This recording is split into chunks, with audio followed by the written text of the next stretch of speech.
Dito sa Amerika tuwing day off ko, talagang naglilinis ako. Especially ngayon na may bago kaming carpet. Tignan niyo, napakaganda.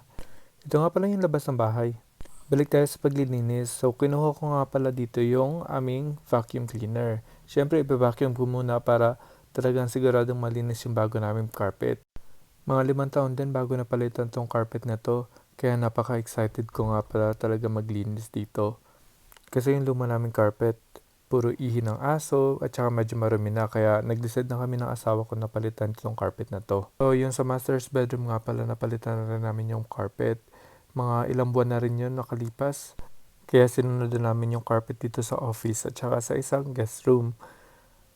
Ang tagal ko rin pala talaga nag-vacuum kasi sinigurado ko nga talaga na walang matitirang dumi bago ko ilipat yung mga gamit dito sa kanyang office. Pero okay lang kasi talaga nag-i-enjoy ako at saka super excited ako makita yung final result nito. So natapos na nga ako mag-vacuum kaya inuna ko muna tong lamesa dito sa loob. Napakarami nga pala kaya pinunasan ko muna. Medyo nakakapagod nga tong gagawin ko kasi magbubuhat ako pero nakita nyo naman kung gaano karami yung aayusin ko. Sinimulan ko nga pala muna dito sa TV, inalagay ko na nga muna dito ulit sa closet. Sinunod ko na din itong maleta at saka yung mga travel bag namin na ginagamit. Itinupi ko na rin pala tong carpet na to. Ito nga pala yung pinantakip namin sa luma naming carpet. Kasi nga sa sobrang dumi at sa dami ng mancha, kailangan talaga namin takpan. Pero since na may bago na kaming carpet, syempre ililipit ko na to at itatago ko muna. Medyo nahirapan nga pala ako mag-fold ng carpet na to, napakabigat, kaya inuna ko muna to. Nakalimutan ko nga pala ang tawag sa gamit na to, pero ito yung upuan na napakalambot. Itinabi ko na rin muna nga pala yung ibang mga gamit para makakilos ako ng maayos. Isinunod ko na rin pala tong lagay niya ng mga snacks niya. Magaan lang to kaya binuhat ko na. Iniisip ko nga pala kung saan ko pwesto yung lagay niya ng snack niya pero nahanapan ko naman ng magandang pwesto. Kaya nilagay ko na rin yung mga pan-display niya kagaya ng vase, mga pictures niya at kung ano-ano pa. Pero may kulang nga pala sa picture niya kaya bumalik muna ako para kunin to.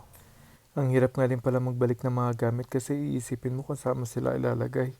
Isisunod ko na rin pala itong mga upuan niya dito sa office. Naglagay lang pala ako ng 2 extra na upuan sa kanyang office para nga pag may mga kasama siya o mga katrabaho na pupunta dito sa bahay at kapag may meeting sila, may upuan naman yung mga kasama niya. Isinunod ko na rin nga pala itong microwave niya. Gustong gusto niya pala na may microwave dito. Kasi nga naman minsan, kapag kami pagkain siya, iniinit niya na lang. Gustong gusto niya kasi nagtatrabaho habang kumakain. Napakaganda nga nitong gamitin kasi napakalaki at saka napakabilis uminit ng pagkain. Medyo padilim na rin nga pala kung mapapansin niya sa bintana pero normal lang yan dito sa Amerika kasi nga nag-adjust kami ng 1 oras. Iniisip ko nga pala kung ilalagay ko pa tong upuan na to sa kanyang office pero mukhang wala na akong space kaya tinabi ko muna. Ibinalik ko na rin pala tong computer niya. Nagulat nga pala ako sa monitor, halos isang rim lang ng bond paper, ganun lang siya kagaan. Isinunod ko na rin tong keyboard niya at syempre yung mga documents niya.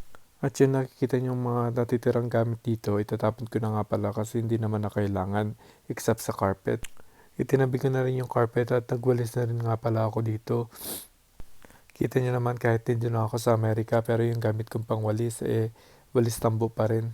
Natapos na nga pala ako maglinis kaya ito na ang final result.